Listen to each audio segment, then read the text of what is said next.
his computer now. Another thing, real genius, had kept his computer and all the pieces of evidence that are going to put him in jail.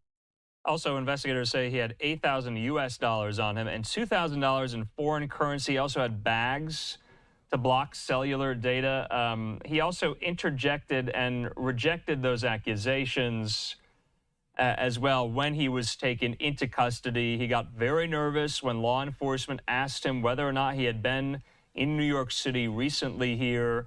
Is he cooperating right now? Do we know that or not? Easy to approach. I have no way of knowing that. If he's smart, he kept his mouth shut. But already, he's approached by police. He's visibly nervous. He hands them a fake ID. Relatively small compared to a lot of high schools. These are what we call and thinking clues. about all boys atmosphere in addition as well. To that, when they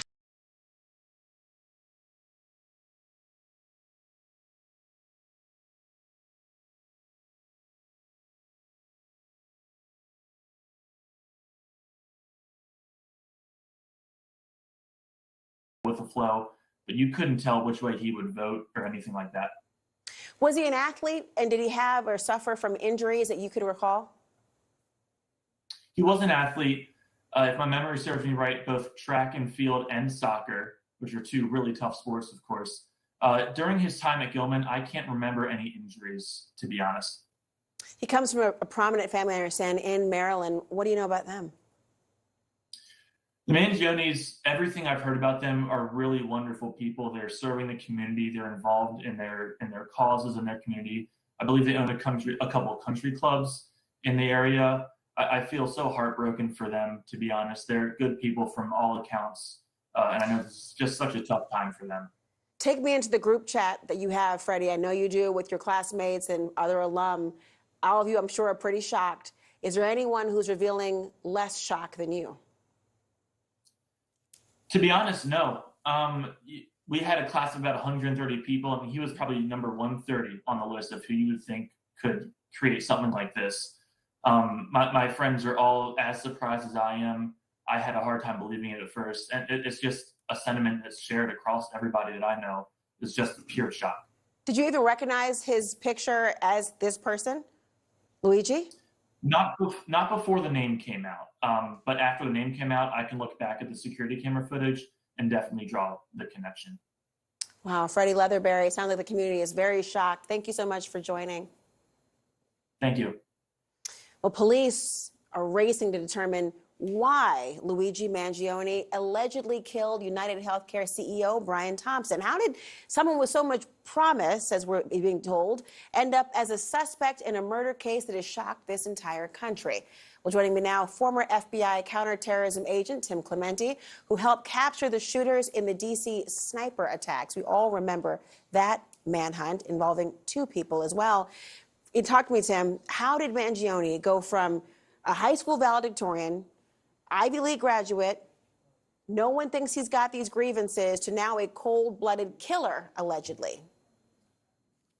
Well, obviously, Laura, he was radicalized in some way. And if he idolized the Unabomber for reasons that we might not be aware of, but apparently he did, if those writings that were online were in fact attributed to him, and if this manifesto is attributed to him, he had a grievance against Thompson and apparently other people involved in the healthcare industry, because he, as John Miller mentioned, said these parasites. Now, that's very specific wording. That's not a simple typo. It's handwritten, so it's not something that he didn't intend to say. So I believe that John may be correct. There might have been other targets. And you mentioned the DC sniper case. We were going through this same thing, a head-scratching situation where random people were dying, many of them, and everybody was at risk. In this situation, you have a single individual clearly targeted, but he may not have been the only target. So thank God NYPD and all the other, law enforcement that works so hard and diligently to get to where we are today.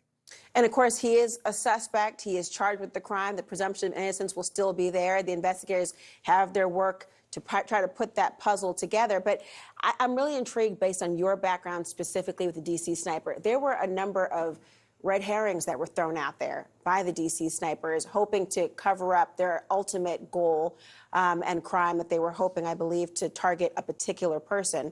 And everyone along the way was a collateral damage and casualty. Did you suspect that there were red herrings similarly right now, or that things that are coming in might present that? Yes, exactly, Laura. I mean, there was so much evidence pointing to a disgruntled customer, somebody that was angry at the healthcare industry, and especially at Thompson and UnitedHealthcare, you know, writing the words on the shell casings. That just seemed Delay, like such an depose, obvious and deny. Yeah. And, you know, obviously it's most likely to have come from that book written in, I think, 2012 about the healthcare industry. And things have only gotten worse since then, apparently. And so there's a lot of people. There's a huge suspect pool that would be disgruntled at a healthcare executive, especially one from the biggest healthcare company that is apparently denying more claims than any other company. And so you can imagine that suspect pool is tens of thousands, if not possibly hundreds of thousands of people. It's a tough nut to crack. But the fact that there was so much evidence pointing in that direction, it led me to believe that that's possibly a misdirect, and it was probably or possibly intended to direct law enforcement and the investigators in one direction when it might have come from another direction. Well, we'll see now. The case. Well, certainly he is in custody, but that monopoly money, that backpack, that recognizable backpack that was being traced in that sort of steel ring of cameras in New York City, they found it, had monopoly money inside. Why the monopoly money, you think?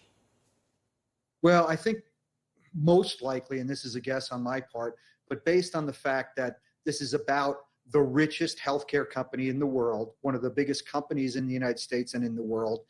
And so maybe it was just to mock them that, you know, Thompson's dead and maybe he had all the money in the world, but where is he now?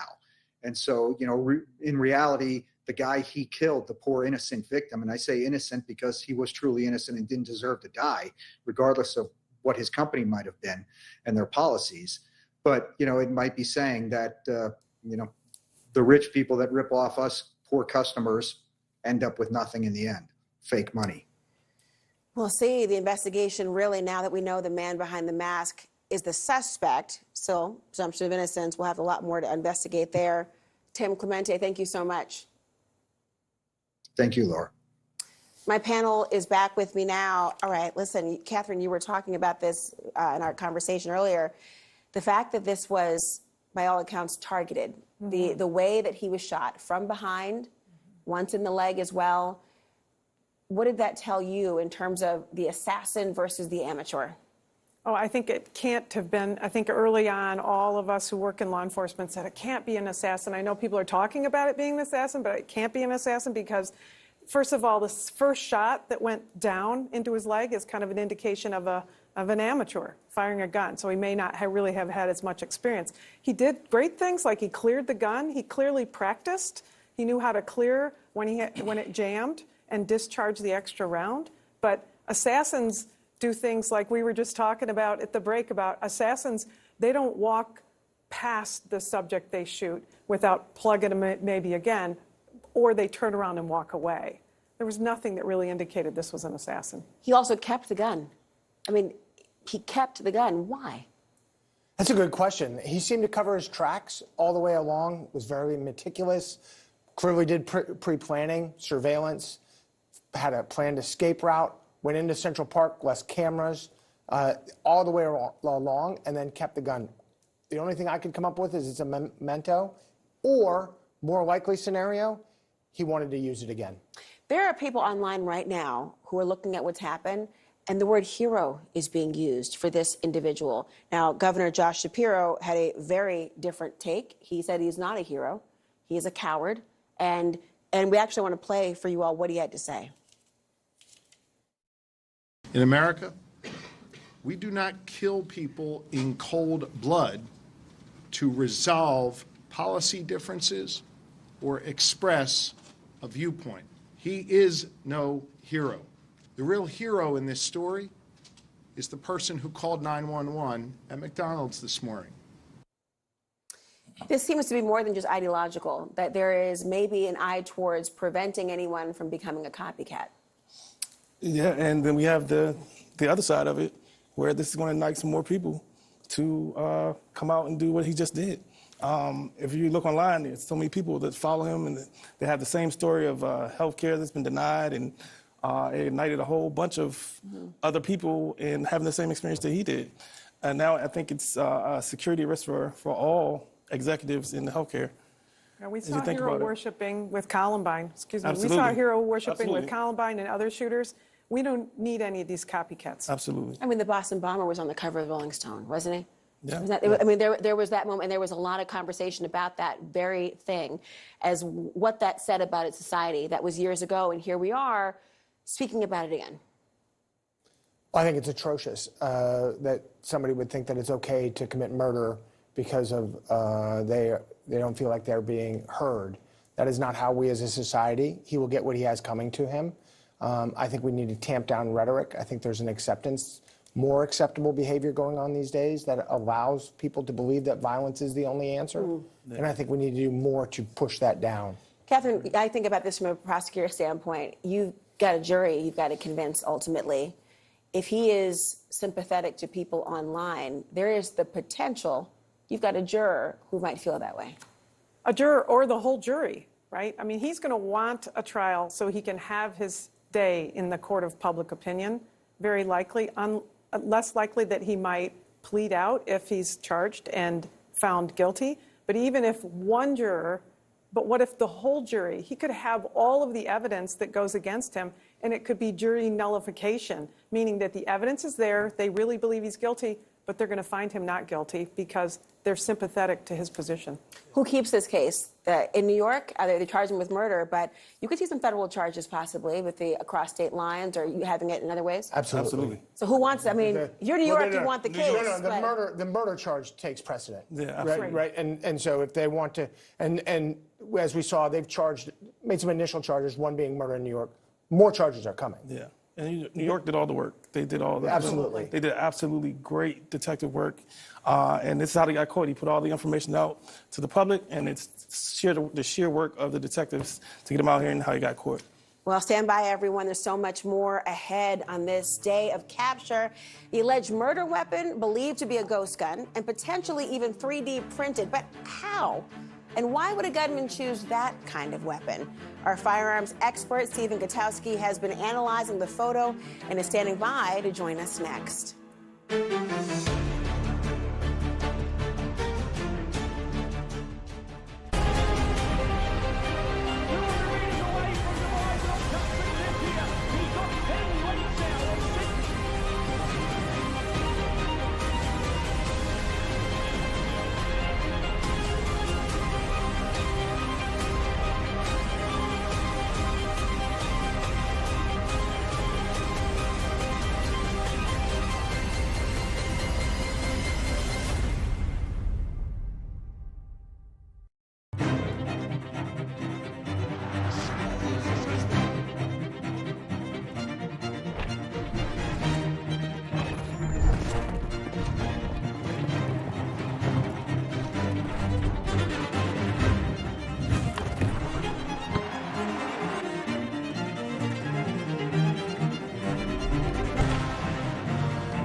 What does it mean to be out front? It's going there. We are just about 3 miles from the Gaza border. It's finding out something unexpected. I relish all of our conversations. It's context. The economy is by far the top issue for Americans in this election. Curiosity. Does someone else need to jump in the race? And above all, it's about sharing that so you can be out front too. Let's go out front. Aaron Burnett Out Front on CNN. Explore Africa with CNN, where 54 nations create the fabric of this rich continent. This is really complex. Discover business, Economic trends. Clearly, you're seeing something here. nature, and culture, and the stories shaping Africa today. Exported to markets around the world. The energy is amazing. Feels so good to be here. I'm Becky Anderson in Abu Dhabi, and this is CNN.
This is CNN. More people get their news from CNN than any other news source.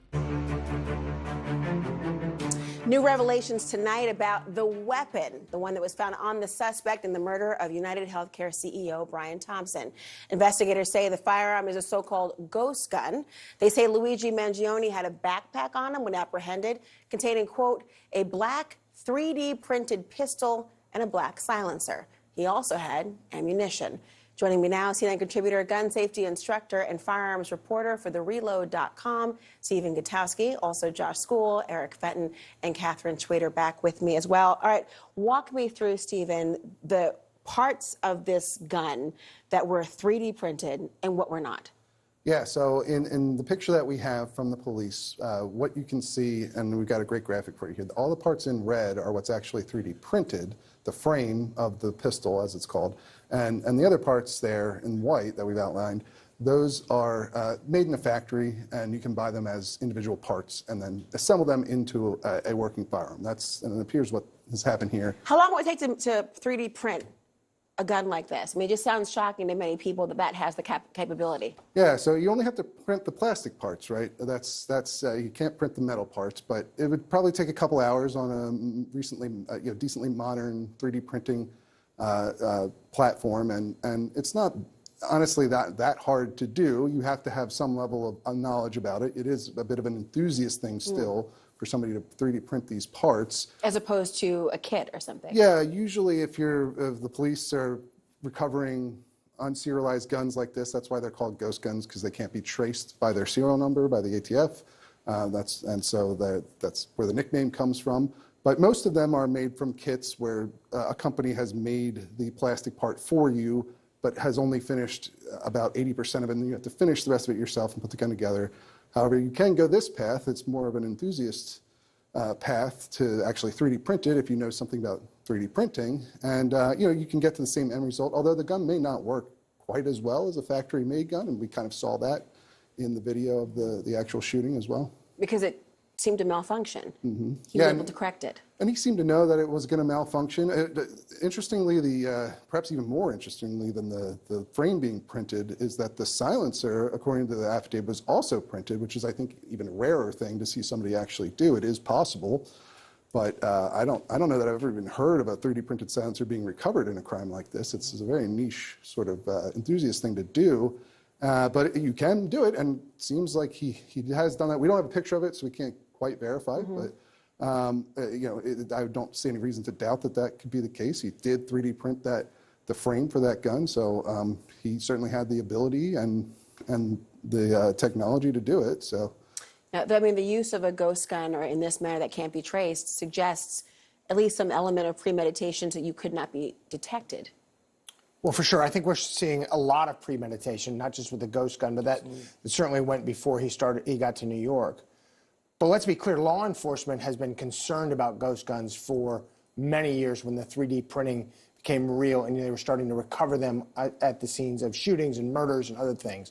They weren't as prevalent as they're going to be, as they are today, or where they're going to be in the future. But it's a huge concern for law enforcement. And with the use of ghost guns in particular, that is sometimes the best evidence to try to trace it, to try to link it to somebody else. Absolutely. If you have that untraceable feature of it, it can stymie the investigation. Absolutely. It makes it much more difficult for you to backtrack the gun, find out where it came from, the origins of the gun, calibers, those things. It makes it extremely difficult. So how do you use the fact that this is the type of weapon in the guiding of an investigation and ultimate prosecution?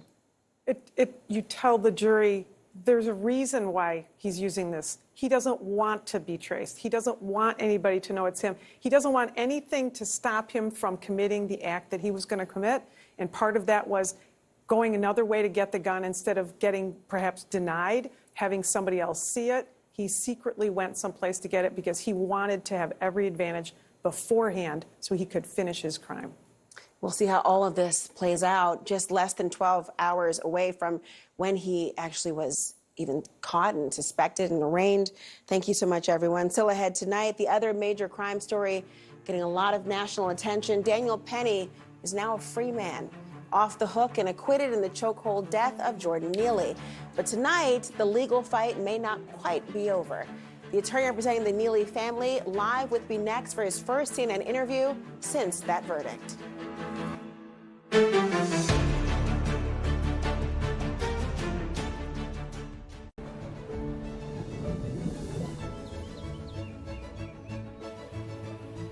Going Green, in association with Kirloskar. Found on the seabeds from Alaska to Australia, seagrass meadows are one of the most pervasive coastal habitats on Earth. While they cover less than 1% of the ocean floor, these marine plants play an important role in aquatic ecosystems. Seagrasses are amazing. They keep the water clean, and they also serve as a nursery grounds for the fishes. Seagrass meadows are essential for healthy coral reefs. 5 years ago, Reef Gen first began its venture into ocean restoration with a coral planting robot, which served as a foundation for Grasshopper, its seagrass equivalent. Grasshopper can currently plant up to 60 seeds per minute. We can have multiple units that are planting at least as fast, if not faster, than humans can. Do you think that our democracy is at risk? We have to be very concerned. Why do you think he's doing this, and can he be talked out of it? Do you think he's guilty? The Lead with Jake Tapper, tonight on CNN.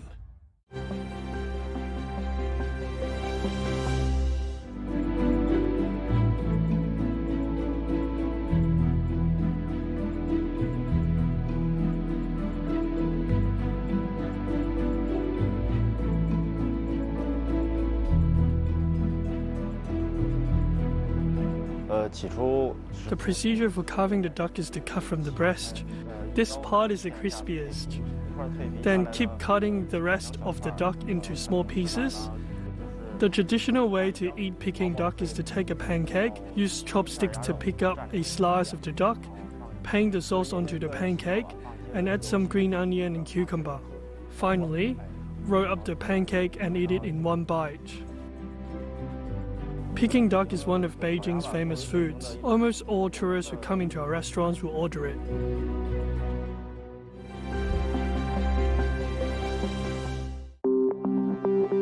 There is no formidable hotel player in the sub-Saharan part of Africa. Hotels in Africa have been left stranded in the hands of the Western aggregators. The Western aggregators have been the ones helping us to take our hotels to the rest of the world to sell. And we have no skin in the game. And for me, I believe, and I believe strongly, that to build is to support. To support, it means that you need to invest. And our investment is in building platforms that can help hotels reach the rest of the world. So Room Day was formed on that premise to go out in the market and sell to the end consumer. And it's doing fantastically well so far. We Africans can build a business that can compete with the rest of the world and can do business at the right levels and can build technology that serves our people. I believe very strongly that only Africans can build Africa. And I say that oftentimes, that until we commit to leave our Western ideals and come back to Africa to build Africa, that makes me keep going. Inside Africa. Go inside the inventive minds, evolving places, and creative trends of the Africa you need to know now. See how young Africans across the continent are making their aspirations heard. It's just a matter of trying to look at their perspective. They do have what it takes to drive a better future. Inside Africa on CNN, in association with Zenith Bank. Journey to the spiritual heartland of Japan. Wow, look at that. A place of legends and ancient traditions. I've never been anywhere like this before. Of healing and adventure. From the mountains to the sea, we explore Japan's key peninsula. Join me, Will Ripley, as we see why the journey matters. Only on CNN. This is CNN. The jury has spoken. Daniel Penny found not guilty of criminally negligent homicide in the chokehold death of Jordan Neely in a New York City subway last year, prompting a round of applause as the verdict was read aloud, followed by an emotional response from Neely's father, Andre Zachary, an audible outburst with expletives. He was immediately escorted out of the courtroom. Now, outside court, he expressed his disappointment. I just want to say I miss my son. My son didn't have to go through this. I didn't have to go through this either. It hurts. Really, really hurts. What are we going to do, people? What's going to happen to us now? I had enough of this. The system is rigged. Meanwhile, Daniel Penny and his attorneys raising a glass to celebrate his not guilty verdict in Neely's death. Kyle Rittenhouse, who gained notoriety for his acquittal in a high-profile shooting case in the wake of George Floyd, taking to social media to applaud the acquittal. I want to bring in attorney for the Neely family, Dante Mills. Dante, how is the family feeling about the verdict? What are they telling you? They're devastated. There was a conversation, Laura, that I had with them where you always go in and say, there's a chance here that we get justice. There's a chance that Jordan, who simply wanted to be heard, wanted to be seen during his life, would be seen in his death. And that didn't happen in the courtroom. And it was very hard for the family to take. And in fact, Andre Zachary, Jordan's father, did have an outbreak in the courtroom because not only 2 rows behind him, someone was clapping that the person who took his son's life would not be held responsible. And that, to me, shows just a disregard. We have to care about each other. Everyone here is important, whether you're homeless, whether you have mental issues. And one thing that I keep hearing, Laura, that I just want to talk about briefly is a lot of people say, well, where was his family then? That's not how life works. Sometimes people go through things and they have demons. Andre's mother was killed when he was a teenager in the house, and her body was put in a suitcase and left on the side of the road. He had demons he couldn't get over. That didn't mean his family didn't love him because he couldn't be around people. It didn't mean that he didn't have people that cared for him, because he did. The Neely family is full of love. But we all have family members that go through things. That doesn't make their lives less valuable. And that was the feeling they got when that verdict was announced, especially with that reaction in the room. Unbelievably tragic with his mother, and of course his own demise. Just heartbreaking for the family, what the father must be going through. And then there's the family of the defendant, Daniel Penny, and Dante, his attorney, is issuing a statement speaking about what has happened to his client, saying for over 18 months, our client has lived under the weight of a criminal indictment, all the while guilty of nothing more than trying to protect his fellow New Yorkers from a psychotic madman with a history of violence, unquote. I wonder what your reaction is when you hear Jordan described in that way. Well, that just shows a lack of compassion and empathy, and it's not a realistic statement, because when you break it down, there was no way for Daniel Penny to know about Jordan Neely's history. He didn't speak to him at all. And in fact, the entire incident only took 30 seconds. Within 15 seconds of Jordan being on that train and screaming at people and making people afraid, Daniel Penny came from behind him and took him down. The train arrived at the station 10 seconds later. 30 seconds later, after Jordan Neely got on that train, everybody was off the train. The threat was over. And Daniel Penny continued to hold him and choke him for 5.5 more minutes when people were screaming, let him go, you're going to kill him. I got his hands, you can let his neck go because you're going to kill him. That is what Daniel Penny did wrong. We're not saying he's racist, we're not challenging, and we applaud people that step up when they feel people are in danger, but you can't take it too far. And if you do, you have to be held responsible, and that's all we're saying. The jury didn't see it that way. Why do you think that is? Well, there was a question, right? They believed for the manslaughter charge, they were hung. They could not decide. And the expectation was if that top charge was removed from the table, that they would come back with the decision on that second charge. They came back with the not guilty, which I don't understand, because how could someone who's trained, has military training, he's a brown belt and military karate training and trained with CPR, how could it be that he did not know that if you choke someone for 6 minutes straight, they would die? That's the question the jury had to answer. That's the question they struggled with, but ultimately came back on the lesser charge with a not guilty verdict. And I just don't know how to explain that to the family, because if they believe Jordan's life mattered, you would have to say, you would know if you choke someone for 6 minutes straight, they are going to die. and that's simply taking it too far. Well, you're filing, I believe, pursuing a civil suit against him. What are you seeking? We started it already. We started the civil suit, and we started it last week when we heard all of the evidence. Once the evidence was in, once we knew that the jury was out deliberating and they were on their second, their third day, it was clear to us that there was enough evidence in this case for us to move forward with the civil case. We have the right in this country to bring a wrongful death action when someone dies at the hand of another. And the jury will have the opportunity to hold Daniel Penny accountable for his actions in that civil case, and that's what we expect. This fight is not over. We are going to stick up for this family. We're going to make sure Jordan's voice is heard. He came on that train initially asking for food, and he was ignored and put in a chokehold.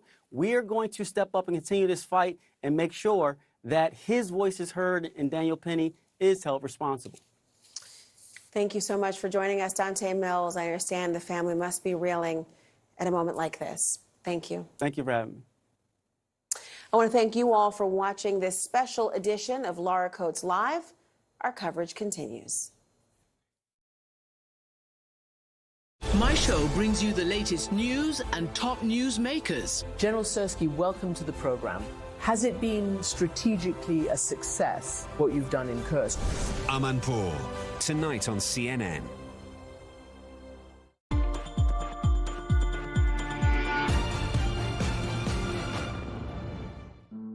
Less than 1% of survivors of the 50 million people living in exploitation ever access care. And we wanted to make sure that we scaled this so that we saw more and more survivors getting the life-saving care that they need.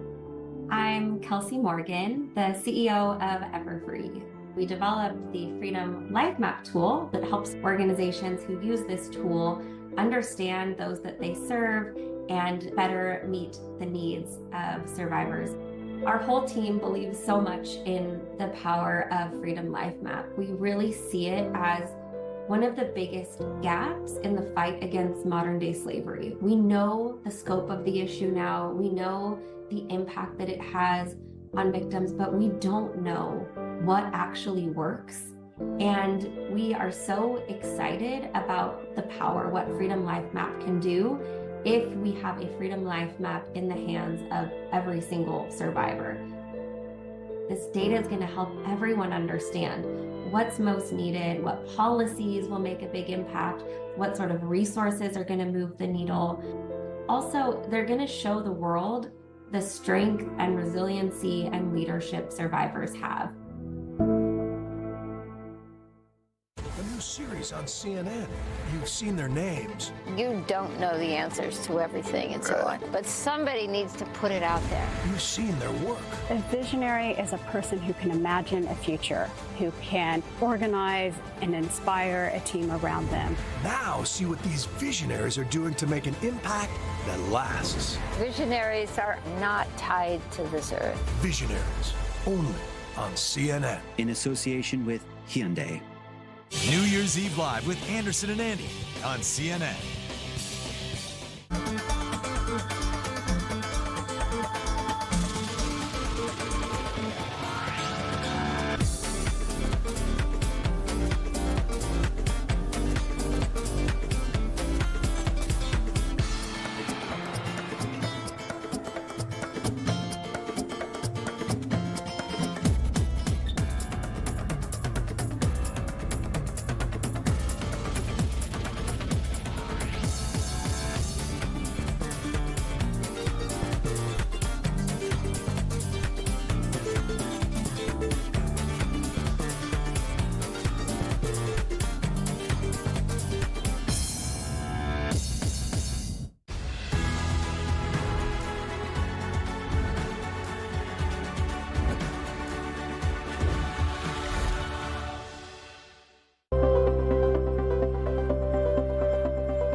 Montgomery in Tokyo, and this is CNN.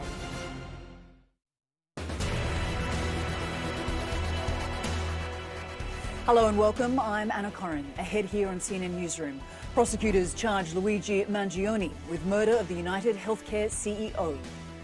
A transition of power in Syria. Rebel leaders meet with the country's ousted prime minister to determine next steps. And after the fall of the Assad regime, some European countries are acting quickly to pause asylum claims for Syrian refugees.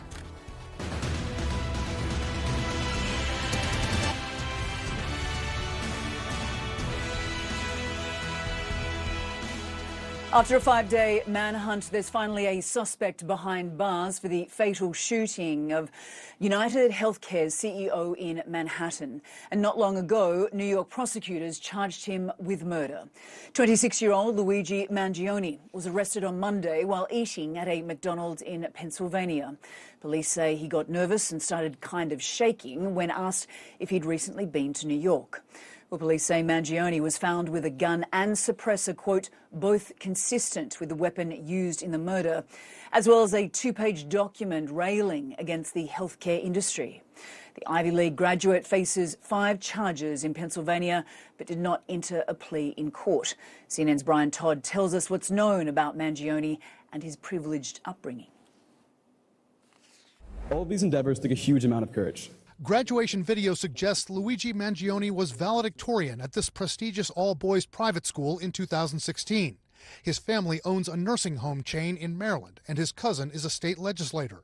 Authorities say the note found in his possession railed against the healthcare industry. We don't think that there's any specific threats to other people mentioned in that document, but it does seem that he has some ill will toward corporate America. The note said, quote, "These parasites had it coming, and I do apologize for any strife and trauma, but it had to be done," according to a police official who has seen the document. The note says he acted alone and that he was self-funded, and it asked why we have the most expensive health care in the world and yet are ranked 42nd in life expectancy. Oftentimes when suspects leave these types of documents, it's really to try to control the public perception of what their act was. Authorities are also investigating other writings of his online. The profile photo on an X account that appears to belong to Mangione features what looks like an X-ray image of a spine with hardware from a surgery. And a profile on Goodreads, also appearing to belong to Mangione, lists a number of books about coping with chronic back pain. That profile also reviews the anti-technology manifesto of the Unabomber. He was a violent individual, rightfully imprisoned, who maimed innocent people, the Post says. But it also calls him an extreme political revolutionary and notes how prescient many of his predictions about modern society turned out. Is it someone that was individually aggrieved, someone whose family members suffered as a result of a decision that this company made?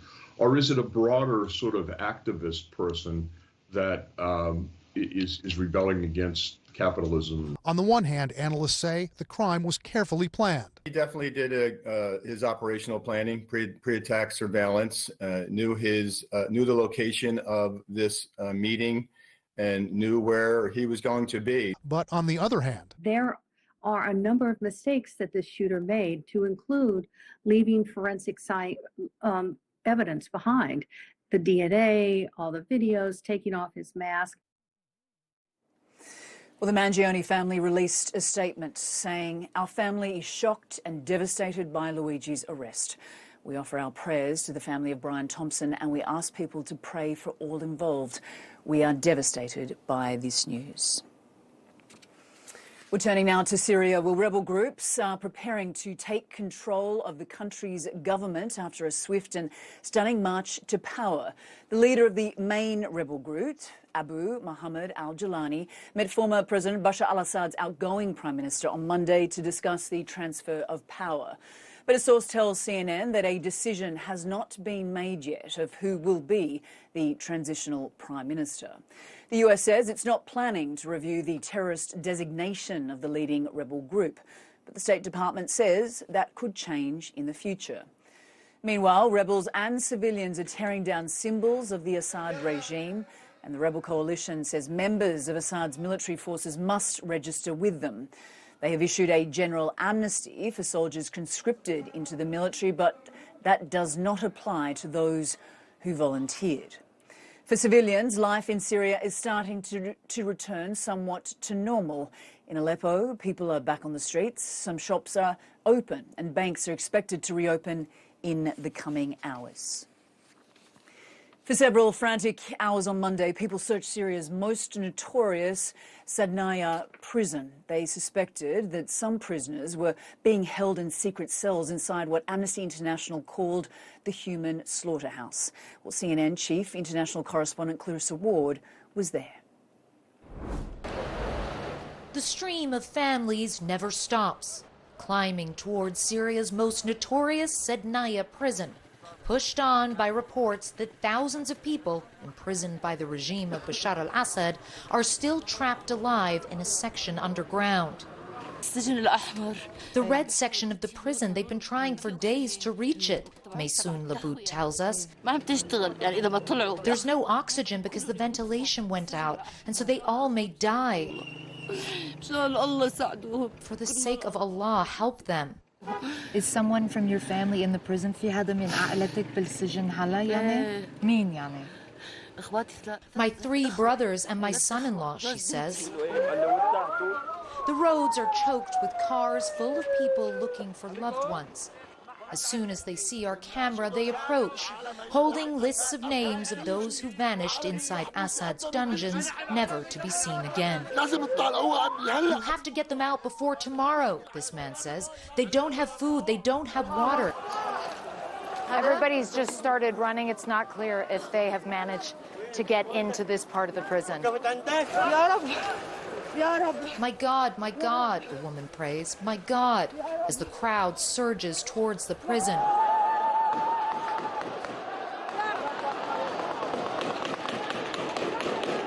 So it looks like they think that they have managed to get access. A lot of celebratory gunfire, people now just flooding in. After the initial jubilation, an agonizing wait for confirmation from the rescue workers. Many here have been waiting for decades. Hope was something they didn't let themselves feel until now. Rescue workers with Syria's white helmets break through the concrete looking for a way in. No one is certain where this red section is, or if it even exists. Inside the prison, family members are searching too. You can see people everywhere just combing through all the papers and records they can find, looking for names, seeing if maybe their loved ones are there.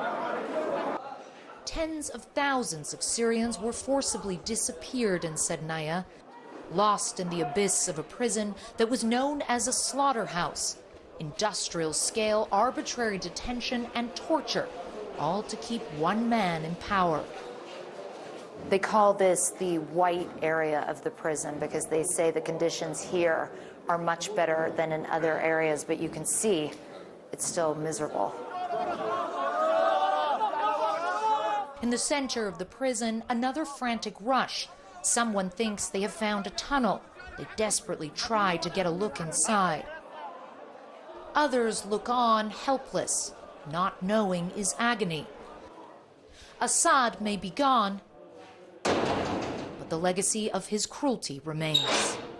After we returned from our trip to Sadnaya, a group called the Association of Detainees and the Missing in Sadnaya said that they do not believe that the red section exists, that they are confident that all of those who were detained in Sadnaya were released on December 8th before 11 a.m. And the white helmets, those rescue workers that you saw there, have now confirmed that they have concluded their search. Clarissa Ward, CNN, Damascus. Israeli Prime Minister Benjamin Netanyahu says the fall of the Assad regime has opened up a new chapter in the Middle East. And he insists the collapse was the result of Israel's blows against Hezbollah and Iran, both supporters of the Assad government. His comments come as the Israeli military released videos showing what it said were forces preparing for and then entering Syria. Over the weekend, Mr. Netanyahu ordered the military to take control of the buffer zone that separates the Israeli-occupied Golan Heights from the rest of Syria. The UN confirmed that Israeli troops have entered the Syrian buffer zone, which it says is a violation of the 1974 agreement on disengagement with Syria. But Netanyahu says Israel will ensure its security by maintaining its presence in the Golan Heights, which it captured from Syria back in 1967. Today, everyone understands the great importance of our being there, on the Golan, and not at the foot of the Golan. Our control of the Golan Heights guarantees our security. It guarantees our sovereignty. And the State of Israel is establishing its position as a center of power in our region, as it has not been for decades. Those who cooperate with us benefit greatly. Those who attack us lose big.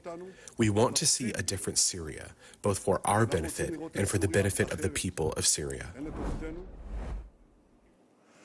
Well, joining me now from Jerusalem is Yaakov Katz, senior columnist at the Jerusalem Post, a fellow at the Jewish People Policy Institute, and author of 3 books on the Israeli military, including Shadow Strike. Yaakov, thank you for joining us. Prime Minister Netanyahu is taking credit for what really has unfolded in Syria, but behind that confidence, I guess, is there genuine concern about what is transpiring across the border?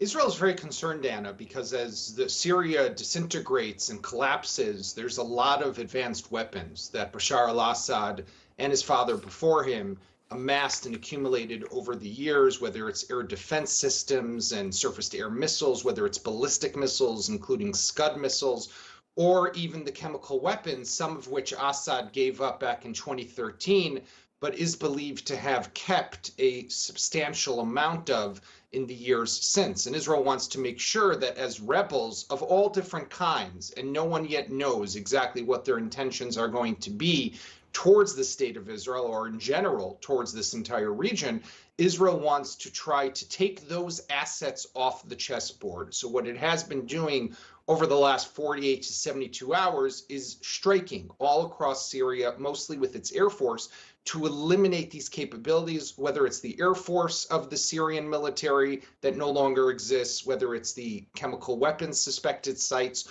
or missile production facilities. Those are the key targets that Israel has been striking. Yaakov, this buffer zone, let's talk about that in the Golan Heights. Netanyahu says it's a temporary defensive position. Do you think it could be something more permanent?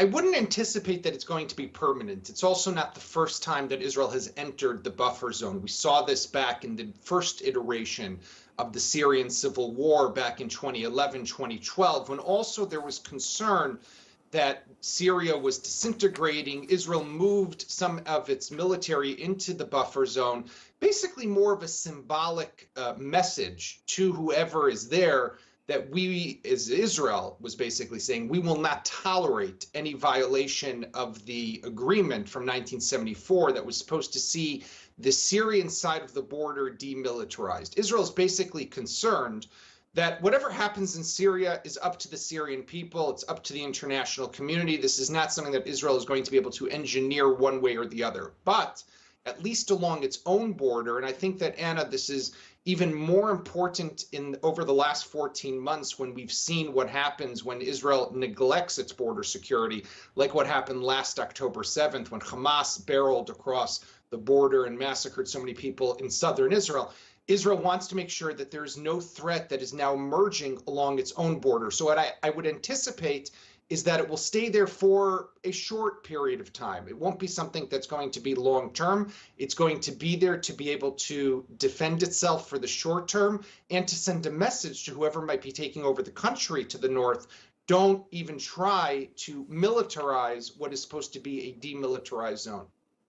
Well, let's talk about that, because until last week, Israel relied on Bashar al-Assad's regime to ensure that Syria would not become another launching pad for attacks on Israel. I mean, how will Israel deal with the largest rebel group, HTS, that is assuming power? This is a big question, Anna, and Israel is obviously concerned. HTS, Hayat Tahrir al-Sham, is a offshoot or a rebrand of an offshoot of al-Qaeda. These aren't exactly liberal progressive